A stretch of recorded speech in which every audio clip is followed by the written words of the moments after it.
पहुंची थी। मुसलमान रोमियों और फारसियों को शिकस्त देकर एक अजीम कुव्वत बन चुके थे, लेकिन अभी एक मैदान बाकी था, समंदर का मैदान।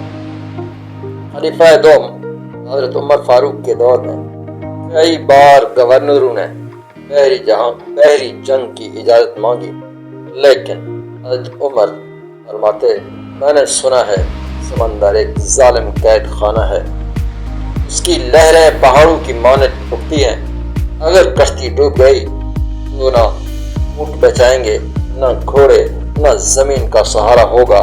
मैं मुसलमानों को ऐसी हलाकत में नहीं डाल सकता।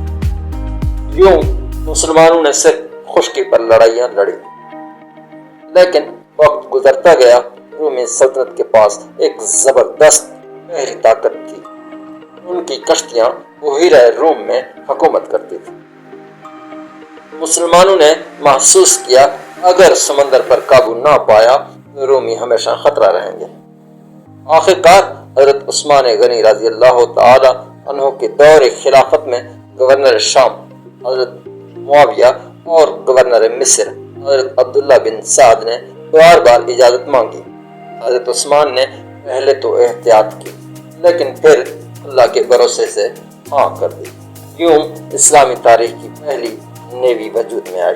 मुसलमान लकड़ी के बड़े बड़े जहाज बनाने लगे। मिस्र और शाम के साहिल इलाकों से माहिर मल्लाह और जहाज साज बुलाए गए। एक नई दुनिया थी। मुसलमानों ने पहली बार समंदर को अपनी ताकत बनाने का फैसला किया। रूमी बादशाह कुस्तुनतीन दोम ने खबर सुनी कि मुसलमान अब समंदर में भी दाखिल हो गए हैं। वो गजबनाक हुआ। उसने सैकड़ों जंगी कश्तियां तैयार करवाई।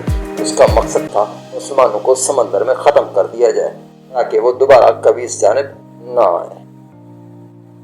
इधर मुसलमानों का बेड़ा हजरत अब्दुल्ला बिन साद की क़यादत में रवाना हुआ। दोनों बेड़े बुहीरा रूम में आमने सामने हुए। ये वो लम्हा था जब तारीख अपनी करवट बदलने वाली थी। रूमियों के पास ताकत ज्यादा थी, उनके जहाज बड़े और भारी थे। मुसलमान तादाद में कम मगर जज्बे में बुलंद। मुसलमान सिपाही नारे लगा रहे, अल्लाहु अकबर।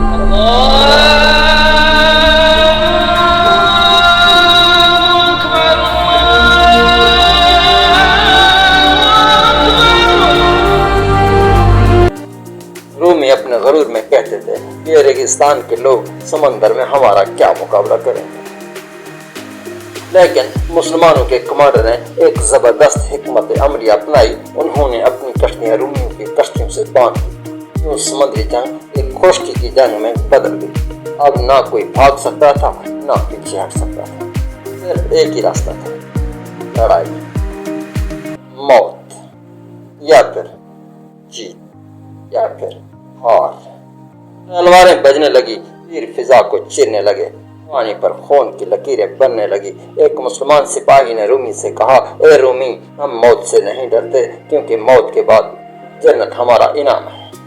रूमी हैरान रह गया कि ये कैसे लोग जो डूबने और मरने से नहीं घबराते। घंटों की लड़ाई के बाद रूमियों का गरूर टूट गया। उनके दर्जनों जहाज जल गए, सैकड़ों सिपाही समंदर में गर्क हुए। आखिरकार मुसलमानों का परचम लहराया। ये वो दिन था जब पहली बार मुसलमान समंदर पर गालिब आए और रोमियों की बहरी बर्तरी खत्म हो गई। इस जंग को तारीख में ज़ात सवारी कहा जाता है, क्योंकि इस जंग में कश्तियां एक दूसरे के साथ बांधी गई थी। इस एक जंग के बाद मुसलमानों ने बुहीरा रूम पर अपना कब्जा जमा लिया। अब वो सिर्फ खुश्की के फाते नहीं रहे, बल्कि समंदर के भी हुक्मरान बन गए। यही बुनियाद थी जिस पर बाद के जमाने में मुसलमान नेवी उंदलिस तक पहुंच और मशरिक में हिंद के साहिलों तक इस्लाम का पैगाम ले गई। ये सब हजरत उस्मान गनी रज़ी अल्लाह तआला अन्हु की दूर अंदेशी और सहाबा कराम के हौसले की बदौलत मुमकिन हुआ। यूं मुसलमानों की पहली नेवी और पहली समुद्री जंग ईमान, अज़म और कुर्बानी की वो लाजवाल कहानी है जो आज भी हमें याद दिलाती है कि अगर मकसद अल्लाह की रजा हो तो समंदर की मौजें भी गुलाम बन जाती।